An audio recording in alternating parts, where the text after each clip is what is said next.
Thank you very much, Mr. Chairman. I greatly appreciate it. Mr. Chairman, I think we've just provided a copy of the Martinsville Bulletin article by Bill Wyatt related to electricity rate increases likely, and I would move that we have that submitted into the record if appropriate. And y'all can look at it later and get back to me on that. Without objection, so ordered. In that article, and it was based on the PJM, so eventually I'm going to come to you, Mr. Fisher, for a question. But in that article, the Martinsville Bulletin reporter, Bill Wyatt, went through and took what the PJM's Executive Vice President, Stu Bressler, said the increase would be based on the fact that the PJM price for capacity reservation went from $28 in the most recent auction this summer to $270 per megawatt per day.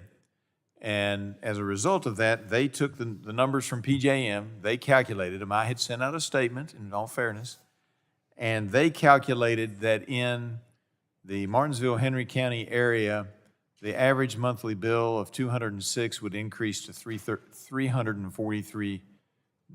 Now, it gets a little complicated for folks watching back home. I know you know this, but the reserve capacity or the capacity reservation means we're gambling on next year's cost on a particularly hot or a particularly cold day when electricity is being used a lot. And while it only accounts for about 8% of the overall cost in the bill, it does mean that rates have to go up when you jump from $28 per megawatt per day to $270 or almost $270 per megawatt per day. So the question to you is, and you can tell I'm alarmed, and I know you touched on it, what's that going to mean for constituents back home? Not just the price increase that I've already mentioned that Mr. White went through and did the extra homework to come up with his own number of what that was going to cost his readership. But what does that mean when that price goes up? Does that mean brownouts, blackouts, or does it just mean people have to not have air conditioning or not have heat? And I would remind you that in our region, we went down a couple of Christmases ago to about 3 degrees. Go ahead, Mr. Fisher. As a resident of the state of Maryland, I was alarmed as well when I saw the Consumer Council there published a range that could be as high as a 24% increase in retail rates just due to the PJM capacity auction. That's unfortunate, but I do think prices give us a signal. Prices tell us something. And what the PJM capacity prices are telling us are, it's the combined reality on the ground, supply and demand. So we're reducing supply through EPA regs and other things. We are having significant load growth, which would be overall a good story. That's a positive story. That means economic growth. But load growth in the context of supply constraints means prices are going to skyrocket, and that's exactly what's happening.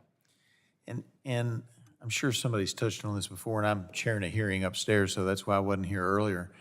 But when I was a young lawyer a number of years ago, the Appalachian footprint in Southwest Virginia was the third lowest electric rates in the country, and that was because of coal and natural gas. But now we're on average with the average, and with PJM's reserve capacity auction, we're probably going to be slightly above average next year is my guess. And part of what makes these rates go up, and you tell me if I'm wrong on this, part of what makes these rates go up not only is the push to go away from the fossil fuels, but the fact that we have facilities that are built that are supposed to last another 20 or 30 years, and now we're having to rebuild because those don't expect that they'll be around in 10 years based on Green New Deal and other policies passed and encouraged by the Biden-Harris administration. Am I correct on that? That's exactly right. And the only thing I would add is the cheapest electricity that we have is from a power plant that's already built, that's already been in operation, especially if it has useful life going forward. It is a real shame to shut those power plants down because that is the cheapest energy we've got. And those are exactly the kind of power plants I have, and it is illogical to think that we're going to get rid of all of that. I'm happy for us to move to nuclear. I'm happy for us to move to hydrogen. I'm happy for us to move to wind and solar, as long as we're not sacrificing the people in my district who have, the average has gone over $50,000. The average household income in my district is a little over $50,000 a year. You suddenly start raising your electric rates to where the average in that Martinsville, Henry County area is going to be about 343, if I remember correctly.